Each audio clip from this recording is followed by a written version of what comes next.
Known as the Heart of Dixie, Alabama became the 22nd state in 1819. The name Alabama is derived from an Indian word meaning ticket clearers. Alabama has been at the center of many American battles between white settlers and Native Americans, and between the North and South in the Civil War. The state also is home to the first of 3 space camps in the United States.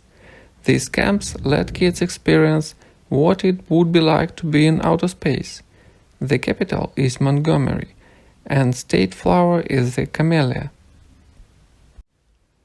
Alabama's state flag is simply a crimson cross on a field of white. The Alabama legislation does not specify whether the flag should be square or rectangular, and it's seen both ways.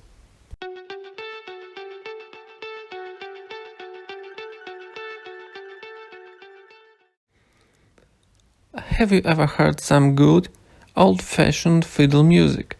You would if you went to the Tennessee Valley Old-Time Fiddlers Convention, which holds a fiddle-off competition each year. Nicknamed the granddaddy of Mid-South Fiddlers Convention, the Tennessee Valley Convention is held at Athens State University in Athens, Alabama. The idea for convention began in 1967, when a few musicians who were meeting in a rural Limestone County home decided it was time to bring fiddling out of the living room and onto the stage. Back then, square dances were held almost every week, and fiddlers, guitar and banjo players would play up a storm at homes and social events. Today, the convention brings back the tradition of competition in old-time music. Contestants compete for prize money in 50 categories, including several fiddle and guitar categories, harmonica, mandolin, old-time singing, banjo, and buck dancing. If you win the fiddle-off competition, you are declared the fiddle kind and take home a trophy and $1,000.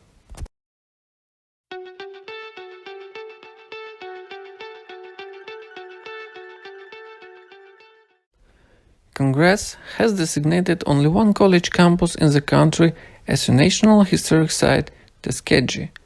Tuskegee Normal and Industrial Institute was founded in 1881 by Booker T. Washington, an educator and former slave who became one of the most influential African American leaders in the United States. The institute later became Tuskegee University. In the beginning, the school was chartered by the state of Alabama to train African American men and women in teaching agriculture and industrial trades. At the invitation of Booker Washington, former botanist George Washington Carver came to Tuskegee in 1896 to head the agriculture department. It was there that Carver developed his method of crop rotation to condense nutrients in the soil. He also discovered nutrients of new use for peanut and sweet potato in the 1920s. The school expanded its mission and offered its institute a liberal arts education.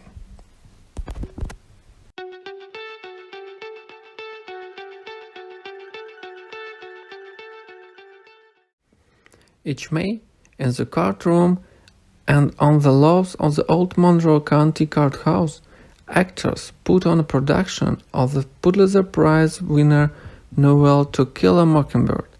Now a museum, the courthouse in Monroe County, southwestern Alabama, has been called one of the handsomest and most conveniently appointed in the state. To Kill a Mockingbird is a story about a man who accused of a crime he didn't commit. The author of the book, Harper Lee, was born in 1826 as he grew up with the old courthouse as the center of activity of the town square. It's easy to imagine how the elegant courtroom of the old courthouse may have inspired parts of her book. When the book was made into a movie, It is said that Lee inspired the director of the film visit the old Monroe County Courthouse because constructing the movie sets. The star of the movie, actor Gregory Peck, also came to see the courthouse in town. He later said that his role of Atticus Finch, who is the accused man lawyer, was his favorite of all time.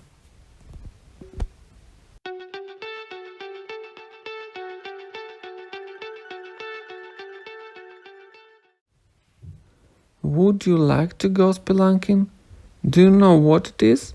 Spelunking is the exploration of caves as a hobby, including measuring and mapping caves and reporting on the plants or other things that grow in them.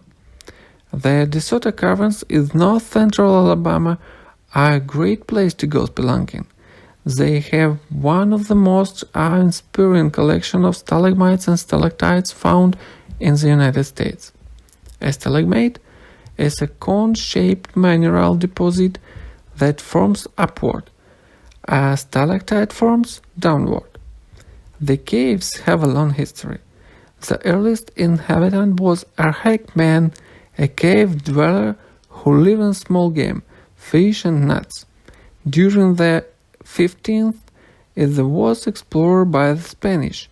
In 1796, Benjamin Hawkins, a USA agent appointed by George Washington, wrote about the magnificent beauty of the DeSoto Caverns in a report, making it the first officially reported cave in the United States.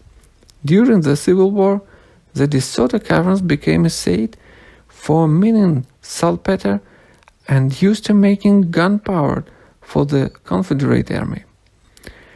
In 1965, the caverns were officially opened to the public. With high-power electric lights, the caverns of colorful beauty could be fully operated. Today, DeSoto Caverns host several major weekend festivals each year.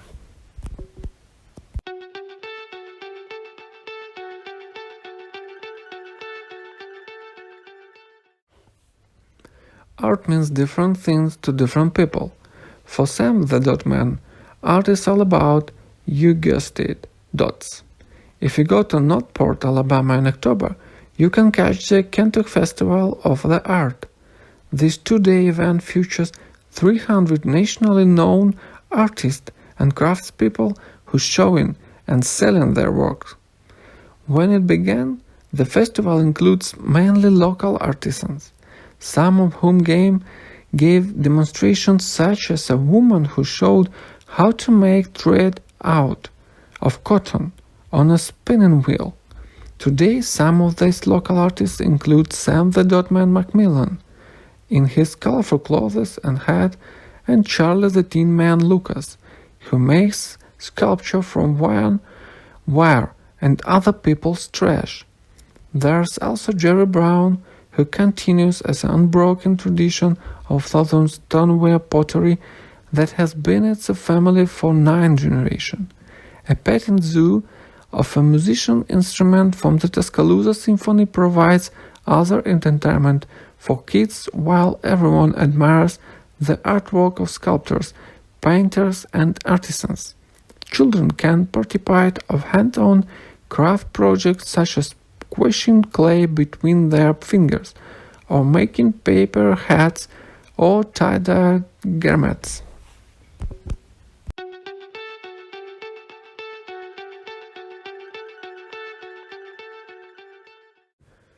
How do you feel when your favorite toy is broken? You want to get it fixed, right? In 1897, a neighborhood girl brought her broken doll to Mrs. Ella Gunsmith of Roanoke, Alabama, to see if she could fix it. Who would give guessed that his would help start a business? Mrs. Smith was a skilled seamstress and amateur photographer before she started making dolls. When she received the broken biscuit dolls, she experimented for 2 years before she was able to repair it. She poured The head full of plaster covered it with a scrap of stocking and there repaired the features. She saved the head onto the body and replaced the wig. From this, the indestructible Ella Smith doll was born. In 1901, Mrs. Smith received the first patent of her doll, and in 1904 she went to the St. Louis Exposition, where she won a blue ribbon for her dolls. In the early 19th century, her factory produced 10,000 dolls each year. The dolls are known by several names: Alabama Baby, Alabama Indestructible Doll, Roanoke Doll, or Ella Smith Doll. Smith was the first doll maker in South of manufacture black dolls. 10% of her dolls were black. Nowadays, an original Emma Smith doll is worth as much as $20,000.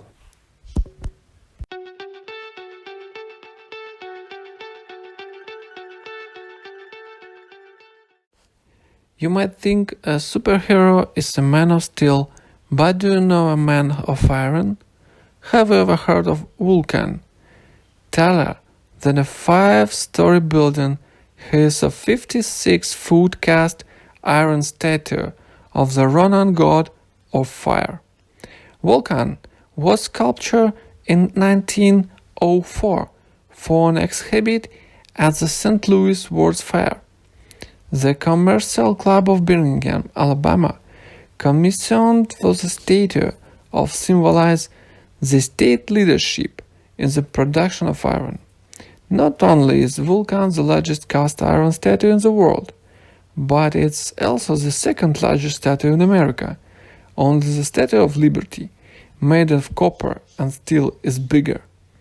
Vulcan was exhibited at the Palace of Mines and Metallurgy at the World's Fair of Vulcan's Feed Fair exhibits in Alabama's raw materials and the products made from them.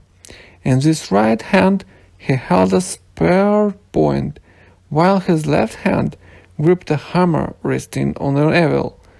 When his fire was over, Vulcan was taken apart and transported back to Birmingham, but when it was put back together, the arms were installed incorrectly. And after years of neglect, one of the trunks rusted and fell off. Now, thanks to recent repairs, Vulcan once again stands proud of Red Mountain.